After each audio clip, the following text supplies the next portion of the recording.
नमस्कार दोस्तों। गुजरात से कर्णावती के राजा थे राणा वीर सिंह वाघेला।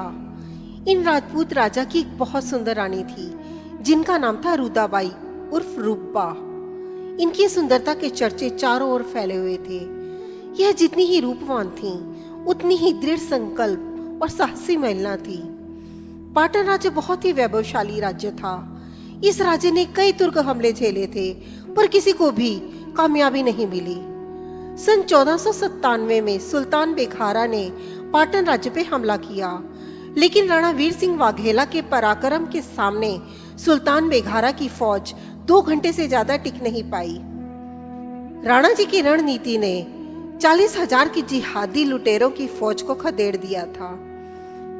इतिहास गवाह है कि कुछ हमारे ही भेदी इस तरह के हुए हैं जो दुश्मनों से जाकर अक्सर मिल जाया करते थे, कुछ लालच और लोभ में।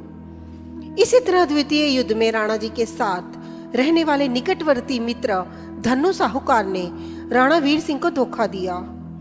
धन्नु साहूकार जा मिला सुल्तान बेखारा से और सारी गुप्त जानकारी उसे प्रदान कर दी, जिस जानकारी से राणा वीर सिंह को परास्त कर रानी रुदाबाई एवं पाटन की गद्दी को हड़पा जा सकता था।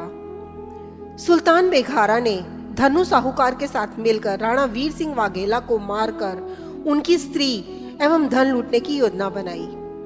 सुल्तान बेखारा ने साहूकार को बताया, अगर युद्ध में जीत गए तो जो मांगोगे दूंगा। तब साहूकार की दृष्टि राणा वाघेला की संपत्ति पर थी और सुल्तान बेखारा की नजर रानी रुदाबाई को अपने हरम में रखने की एवं पाटन राज्य की राजगद्दी पर आसीन होकर राज करने की थी। सन 1498 ईस्वी 2 बार युद्ध में परास्त होने के बाद सुल्तान बेखारा ने तीसरी बार फिर से साहूकार से मिली जानकारी के बल पर दुगनी सैन्य बल के साथ आक्रमण किया।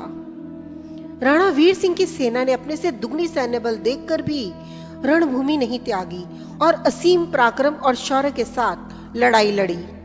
जब राणा जी सुल्तान बेखारा की सेना को खदेड़कर सुल्तान बेखारा की ओर बढ़ रहे थे, तब उनके भरोसेमंद साथी धन्नु साहूकार ने पीछे से वार कर दिया, जिससे राणा जी की रणभूमि में ही मृत्यु हो गई। साहूकार ने जब सुल्तान बेखारा को उसके वचन अनुसार राणा जी की धन को लूटकर उनको देने का वचन याद दिलाया, तब सुल्तान बेखारा ने कहा, एक गद्दार पर कोई एतबार नहीं करता है, गद्दार कभी भी किसी से गद्दारी कर सकता है। सुल्तान बेखारा ने साहूकार को हाथी के पैरों तले फेंक कर कुचल डालने का आदेश दिया और साहूकार की पत्नी एवं साहूकार की कन्या को अपने सिपाहियों के हरम में भेज दिया। सुल्तान बेखारा रानी रुदाबाई को अपनी वासना का शिकार बनाने हेतु राणा जी के महल की ओर 10,000 से अधिक लश्कर लेकर पहुंचा।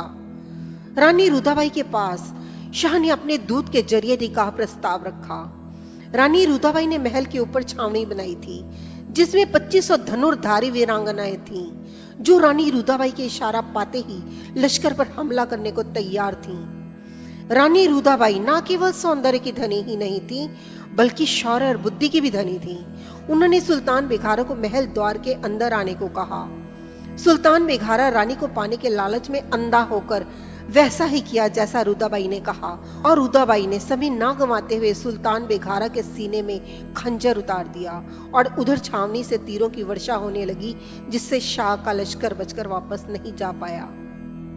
सुल्तान बेखारा को मारकर रानी रुदाबाई ने सीना फाड़कर दिल निकालकर कर्णावती शहर के बीच में टांग दिया था और उसके सर को धड़ से अलग करके पाटन राज्य के बीच टंगवा दिया। साथ ही चेतावनी भी दी कि कोई भी आतताई भारतवर्ष पर या हिंदू नारी पर बुरी नजर डालेगा तो उसका यही हाल होगा।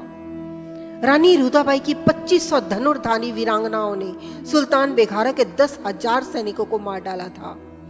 रानी रुदाबाई ने इस युद्ध के बाद जल्द समाधि ले ली ताकि उन्हें कोई और आक्रमणकारी अपवित्र ना कर पाए।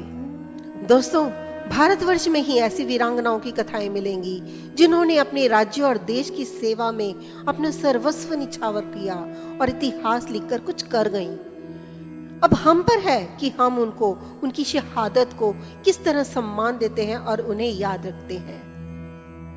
दोस्तों, अगर आपको आज की कहानी पसंद आई हो तो इसे लाइक कीजिए, शेयर कीजिए, चैनल को सब्सक्राइब जरूर करें।